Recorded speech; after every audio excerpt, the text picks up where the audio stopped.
चलिए आपको सीधे चलते सीएम योगी का संबोधन हो रहा है। लोक माता के श्री चरणों में कोटि कोटि नमन करता हूं।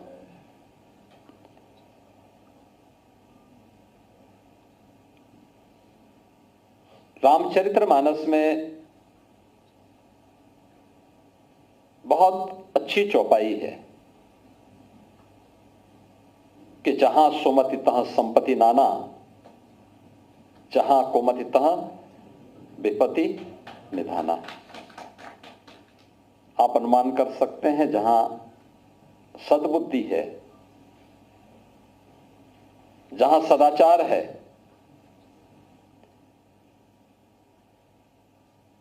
वहां पर सकारात्मक ऊर्जा का वास उसी रूप में है, यथा राजा तथा प्रजा।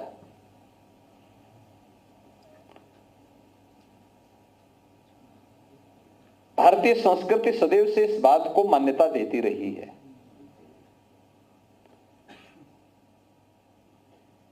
और उसका प्रभाव भी लोक जीवन में उसी रूप में हम सबको देखने को मिलता है।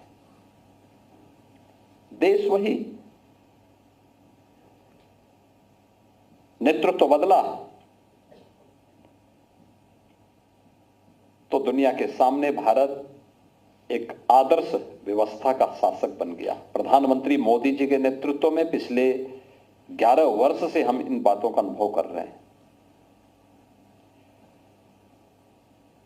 देश वही है, केवल सत्ता एक ऐसे व्यक्तित्व के हाथों में आ गई जिन्होंने अपनी सकारात्मक ऊर्जा का लाभ 140 करोड़ भारतवासियों को करा दिया। ऐसा नहीं कि क्षमता पहले न रही हो, 2014 के पहले भी थी, लेकिन 2014 के पहले के दौर को आपने देखा होगा। यही अंतर था, 2014 के पहले की सरकारों में उन्होंने भारत को भारत के रूप में नहीं देखा, भारत को भारतीयता की पहचान नहीं देने दी, भारत को भारतीय दृष्टिकोण से देखने का प्रयास नहीं किया। भारत में लक्षित हिंसा से संबंधित सांप्रदायिक कानून बनाकर के भारतीयता पर प्रहार करने का कुत्सित प्रयास किया। भारत की आत्मा पर प्रहार करने का प्रयास किया जब भारत के अंदर राम और कृष्ण को उन्होंने, उस सरकार ने 2014 के पहले की उस सरकार ने जब ये कहा कि सभी काल्पनिक पात्र हैं, ये वही सरकार है जो राम सेतु को तोड़ने का काम भी करती है। और ये सरकार किस रूप में भारत को भ्रष्टाचार का, अविश्वास का, अराजकता का केंद्र बनाने का कार्य की थी। स्वाभाविक रूप से जब सरकारी षड्यंत्र करने में लिप्त रही हो को कहां सम्मान दे पाता।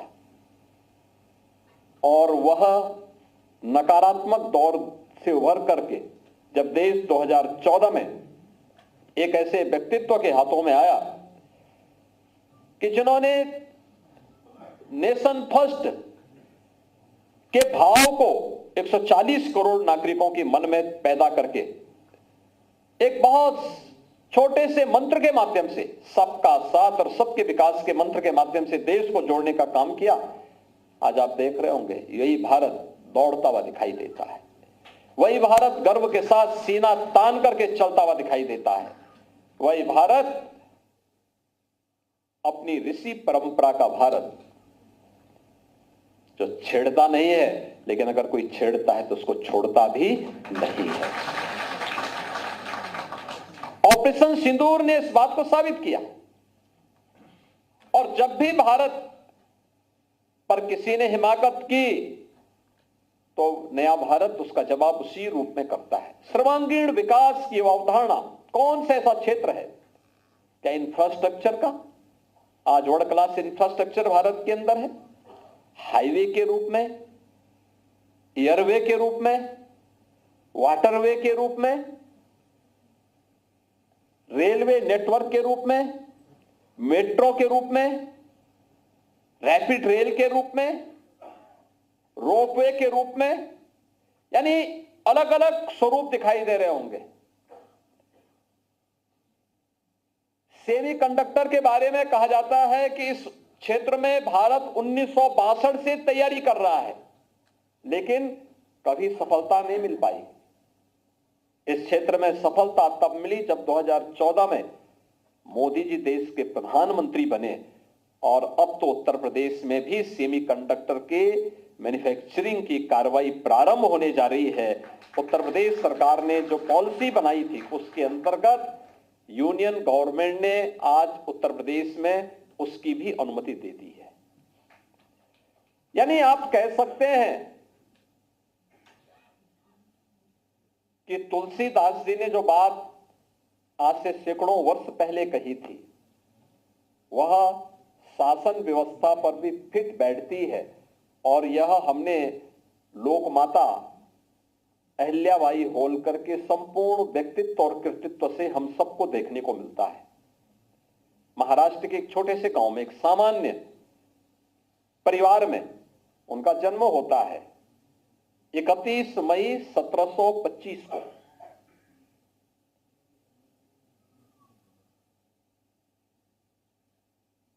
और 1725 में जन्म लेने के बाद बहुत छोटी उम्र में ही उनका विवाह हो जाता है। वे ससुराल जाती हैं, अपने आगे की शिक्षा जारी रखती हैं। ससुराल पक्षों से संबल देता है, आगे बढ़ने के लिए प्रेरित करता है, और उन्होंने भी पीछे मुड़ करके नहीं देखा। आपदाएं आती रही, चुनौती का सामना करती रही, उनका मुकाबला करती रही, लेकिन कभी चुनौती से पलायन नहीं की, चुनौती से भागी नहीं। याद करिए 1725 से 1795 तक कुल 70 वर्ष का जीवन उन्हें मिला, और इन 70 वर्षों के कालखंड में उन्होंने एक आदर्श शासन व्यवस्था की नींव भी रखी। किसान के लिए भी, नौजवान के लिए भी, कारीगर के लिए भी, हस्तशिल्पियों के लिए भी, महिला सशक्तिकरण के लिए भी, और भारत की आध्यात्मिक और सांस्कृतिक विरासत को संरक्षण करने के लिए उत्तर से दक्षिण तक, पूरब से पश्चिम तक बृहत्तर भारत को एक भारत श्रेष्ठ भारत में जोड़ने का काम आज से 250 वर्ष पहले प्रारंभ कर दिया था। आप याद करिए, औरंगजेब जैसे क्रूर और बर्बर शासन के समय में भारत के मंदिर जो तोड़े गए थे,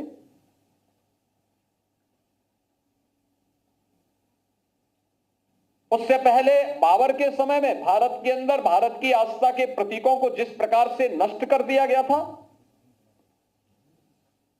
राजे महाराजे बहुत रहे होंगे, लेकिन इन मंदिरों का पुनरुद्धार होना चाहिए, भारत की आस्था का सम्मान होना चाहिए। वे मेरे शासन के हिस्से हो या ना हो, लेकिन मेरी आस्था भारत की आस्था है। इस आस्था का सम्मान हर हाल में होना है, और वह मालवा राज्य से बाहर आकर के केवल काशी में नहीं, केवल गया में नहीं, केवल जगन्नाथपुरी में नहीं, केवल पशुपतिनाथ और केदारनाथ में नहीं, महाकाल और सोमनाथ में ही नहीं, सुदूर दक्षिण में रामेश्वरम में समुद्र के तट पर जाकर के भी यह अभियान थमा नहीं। यह अभियान थमा नहीं, यह निरंतर जारी रहा। याद करिए, विदेशी हुकूमत कहीं हैदराबाद का निजाम है, कहीं जूनागढ़ का नवाब है, कहीं पर तमाम अन्य ऐसे विधर्मी समानांतर शासन सत्ता का संचालन कर रहे हैं। देश प्रकारांतर में गुलाम है, लेकिन उस सब के बावजूद भारत की इस आस्था को सम्मान मिलना चाहिए। एक और अपने स्वयं की कमाई की धनराशि का उपयोग भारत की आस्था को सम्मान देने के लिए, दूसरी ओर राजसत्ता में सशक्तिकरण का, सम्मान का, सुरक्षा का और स्वावलंबन का क्या आदर्श प्रस्तुत हो सकता है। वहां के स्थानीय हस्तशिल्पी और कारीगरों के लिए जिन कार्यक्रमों को उन्होंने आगे बढ़ाया, हमारे यहां जैसे वाराणसी की साड़ियां हैं, इसी प्रकार से मध्य भारत में आप जाएंगे, महेश्मती की साड़ियां विख्यात है। घाटों का निर्माण कैसे होना चाहिए, आज हमारे पास तकनीक है, लेकिन उन्होंने उस समय भी महेश्मती का जो घाट तैयार किए थे नर्मदा नदी के, आज भी आप जाके देखिए 300 वर्षों के बाद वे घाट उसी रूप में लोक माता के उस विराट व्यक्तित्व की ओर हम सबका ध्यान आकर्षित करते हैं। याद करिए, बद्रीनाथ केदारनाथ के दर्शन करने के लिए आज भी लोगों को 10 बार सोचना होता है कि हम हरिद्वार से जाएंगे तो 12 घंटे हमें टैक्सी से लगेंगे, बस से लगेंगे, और ये मार्ग जो बना भी है, इससे पहले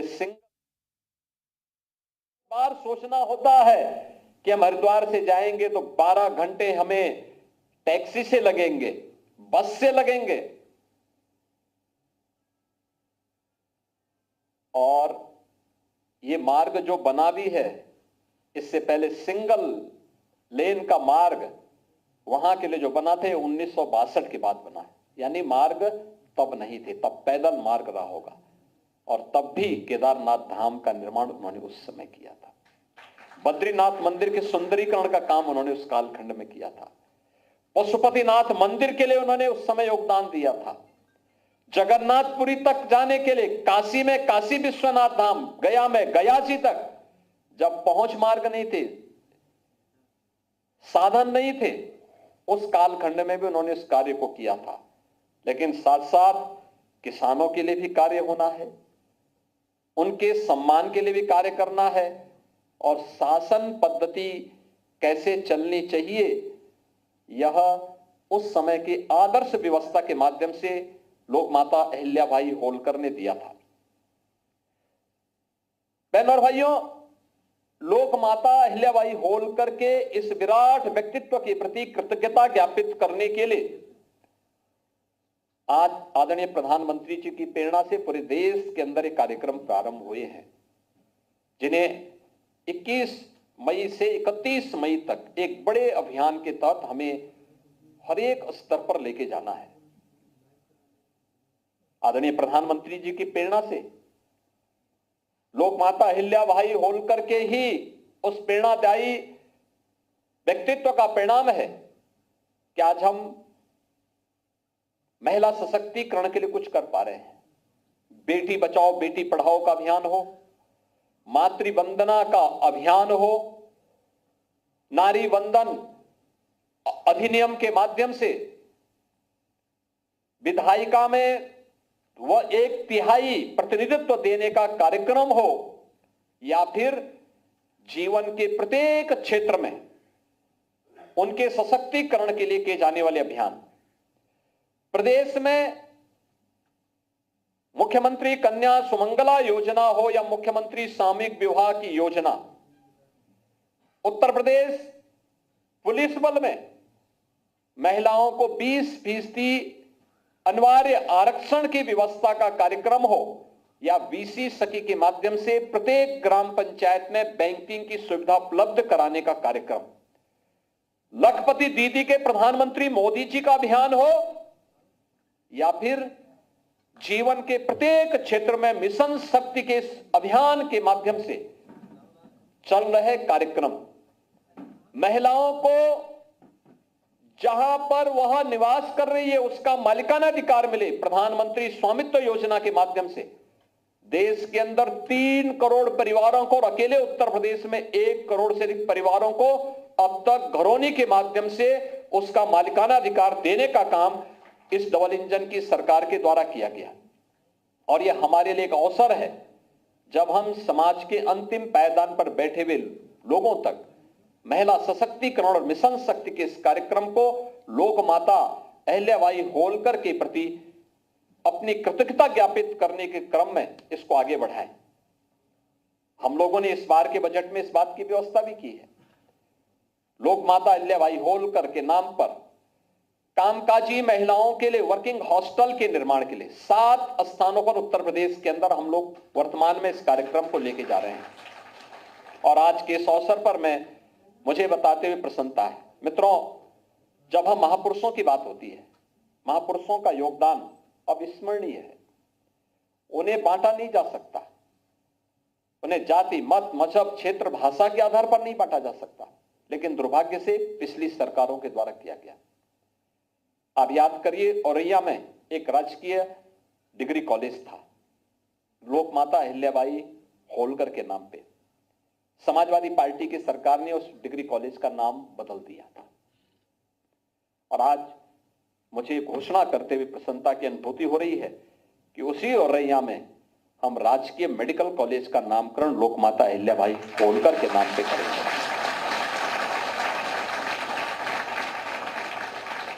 ये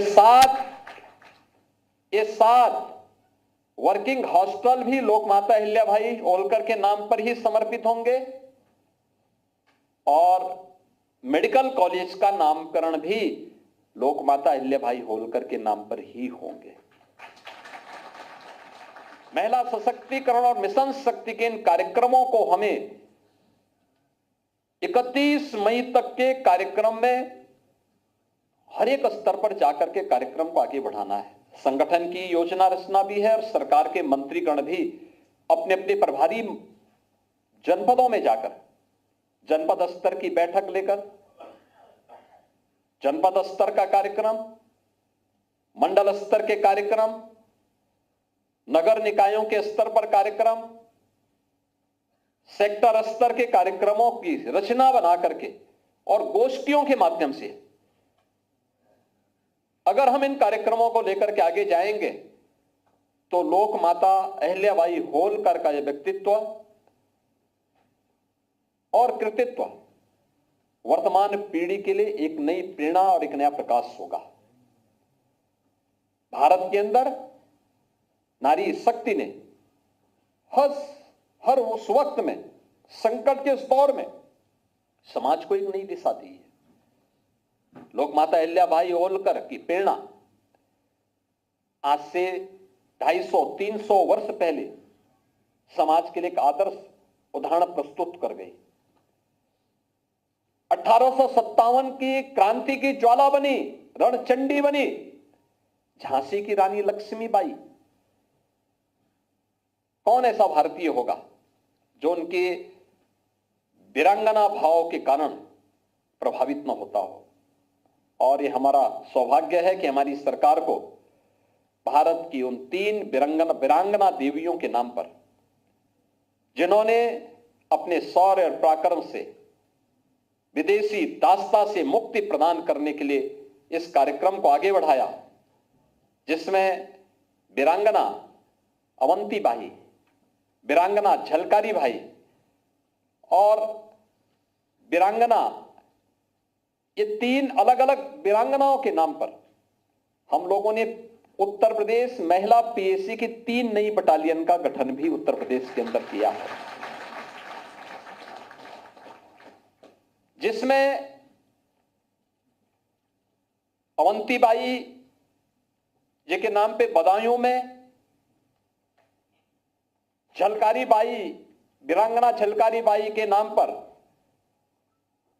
गोरखपुर में और लखनऊ की भी महिला पीएसी बटालियन के का गठन हम लोगों ने एक वीरांगना के नाम पर करते हुए उनके प्रति कृतज्ञता ज्ञापित किया है।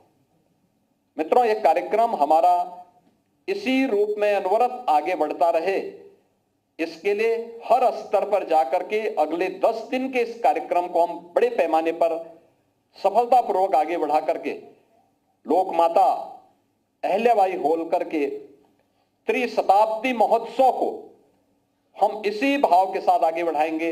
इस विश्वास के साथ मैं आज के इस कार्यक्रम में आप सबकी उपस्थिति के लिए और खास तौर पर इस कार्यक्रम के मुख्य वक्ता के रूप में माननीय श्री प्रकाश जी का जो मार्गदर्शन आज प्राप्त हुआ है, उनका हृदय से मैं आप सभी को धन्यवाद देता हूं, स्वागत करता हूं और विश्वास करता हूं कि हम लोक माता के इन कार्यक्रमों को जन जन तक पहुंचाने का कार्य करेंगे। आप सबके प्रति मेरी शुभकामनाएं हैं। धन्यवाद। जय हिंद।